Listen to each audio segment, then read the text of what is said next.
Yeah, I got it.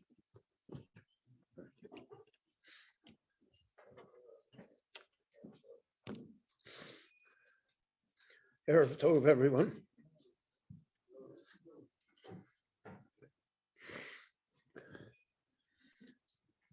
Rashi in this week's parsha tells us that in the encounter of Yaakov and his family with Esav, Yosef stepped in front of his mother Rachel so that Esav would not look at her.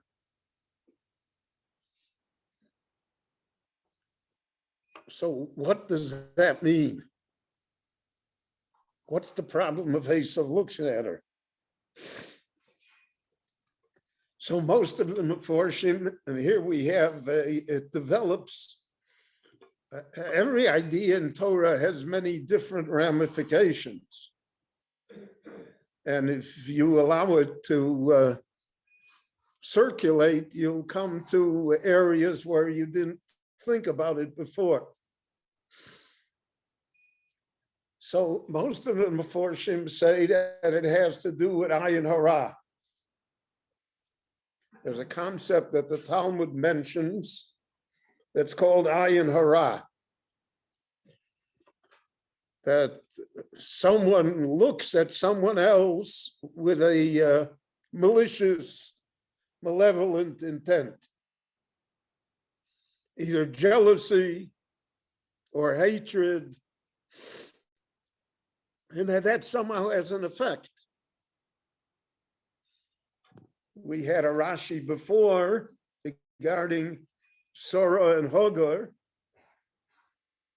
that when Hagar became pregnant from Avraham the first time, so she lorded it over Sarah to say, look, I became pregnant and you can't become pregnant. So you're the problem.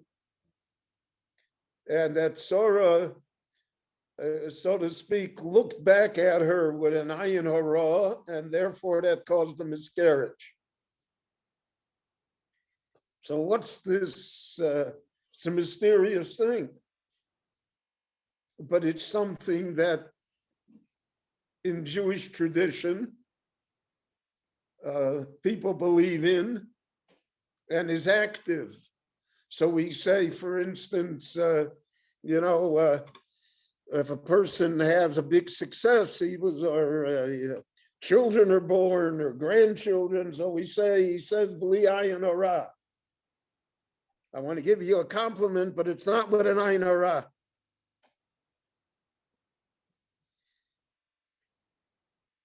So that's one idea here of ayin hara, that somehow there is this power that human beings have of affecting others by looking at them with sad or evil intent. But we find in the Gemara a different track completely. The Gemara in Baba Basra discusses Hezek Riyah Shmei Hezek, that damages are caused by looking. So the Gemara has all sorts of rules. How about windows? Can I open a window to your property? So how am I damaging you? Because Hezek Riyah, now I can look into your property. And the Gemara says that if partners buy a field, let's say, or let's say you have a common backyard with someone else. So the Gemara paskins and the Rambam paskins that way, la halacha and the Shulchan Aruch, that shutfim shekonu, shutfim that acquire a common property, as echad kofes chavero, one can force the other one to build a wall, to build a fence. not to trespass, but because of hezegriya, not to look over. So what's the concept there? So again, there are two ways to look at it. One way to look at it is the same way to look at it as ayin hara. The mere act of looking is itself a damage. The second way, by the way, this is discussed in the Even Oezel by Rabbi Zalman Meltzer. He has a whole chapter built on these ideas of how the ramifications go. The second idea is, it's not that the looking does anything, but by looking, you deprive the other person of his privacy.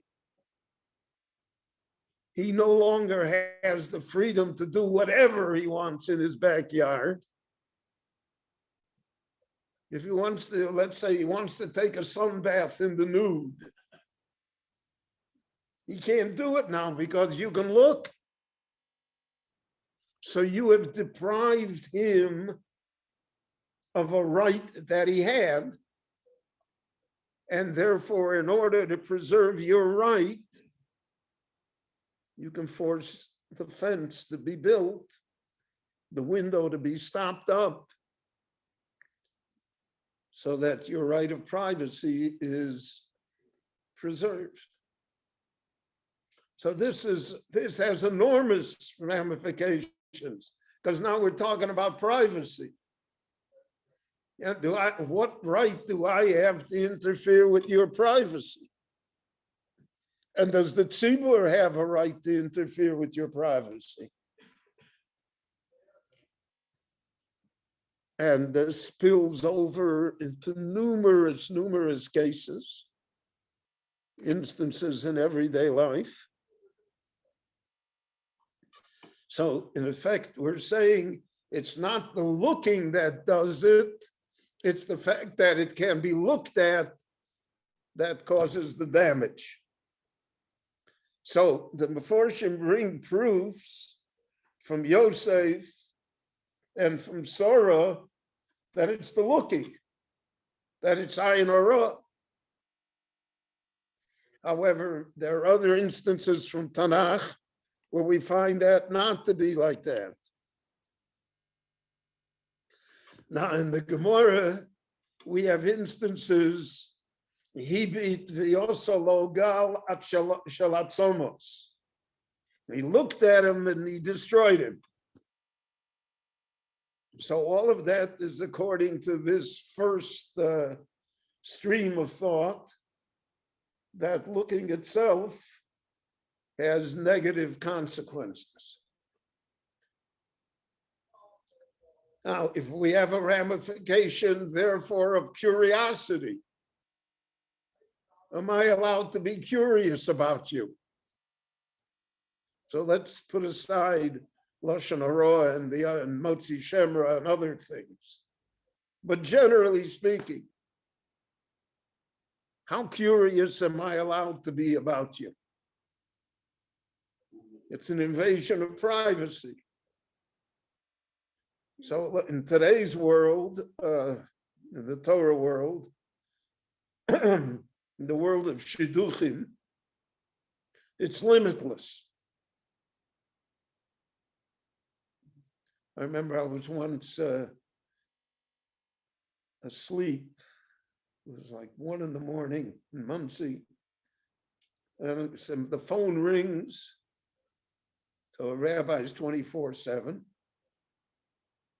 So I answered, and it's someone, he says, I want to ask you a question about a shidduch, 1 a.m.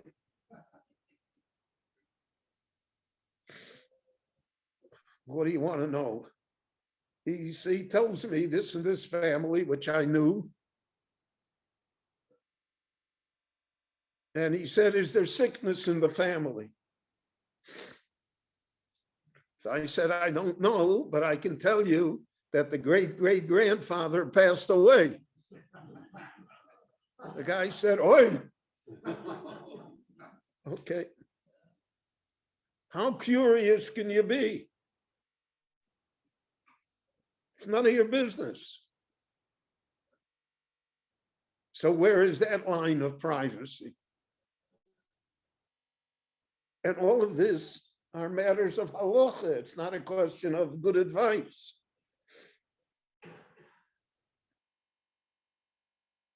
So we have one concept of lo samud al dam re'echa. If you know that the boy that she's going out with is a criminal, an abuser, comes from a terrible family, so then you're obligated to tell her. But on the other hand, you may not like the boy, but that's none of your business. So how curious can you be regarding others? And what is your responsibility? So these are ideas, you know, we look at the Medrash, he stepped in front of Rochel, everything in Torah has ramifications. Everything in Torah is meant to be practical. And therefore, all these things have to be taken into consideration by certain groups of Jews. Ayin hara is very, very powerful. By other groups of Jews, it's not so powerful. They don't give it that much weight. So these are different ideas which exist that appear, so to speak, in the Torah and in the commentators to the Torah, but that have consequences and ramifications in everyday life, and therefore have to be taken into consideration when we discuss matters that we think are harmless, but most of the time harm can come from these matters, and one should therefore be careful regarding them. Rabbi Chananya ben Akashi Omer Rotza HaKadosh Baruch Hu L'zakus Es Yisrael L'ficha chirba lahem Torah and mitzvot shenemar Adonai chafetz man tzidko yagdil Torah v'yagdil.